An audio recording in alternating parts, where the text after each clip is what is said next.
ماتش سخن نار ضد اتلتيكو مدريد. يلا نقيم اللاعبين. 9 من 10. كان احسن لاعب لريال مدريد النهارده معظم الوقت اللي هو كان في الملعب فيه. كل مساته النهارده كانت حلوه وكان ليها لازمه. مش عارفين يوقفوك فطردوك. اللاعب اللي يستحق الكره الذهبيه السنه دي وحتى بالطرد الظلم عشان هي كانت كارت اصفر اخرها. 8 من 10 النهارده لفالفيردي.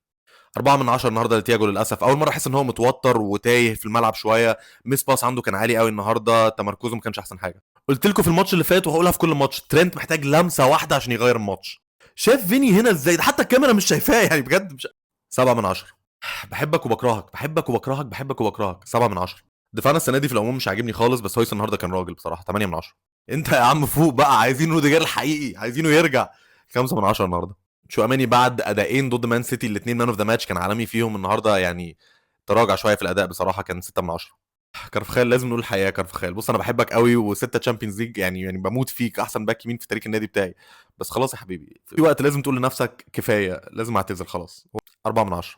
انا عاجبني قوي فران اخر فتره بصراحه. اخر كام ماتش حلو قوي بصراحه. النهارده 7 من 10. مش عارف اديله تقييم قوي بصراحه. هو دخل فيه جونين ما يتصدوش والكره الوحيده اللي صدها كانت في الاول، كانت كره صعبه بصراحه، بس يعني غير كده ما شفنالوش اي حاجه قوي. 6 من 10. ارض اداء عادي كويس بصراحه. كان 7 من 10. بقيت شباب الاحتياط بتوعنا بقى كامافينجا، مبابي، كاريراس، يعني مش شفناش منهم حاجه، مش هقيمهم بصراحه.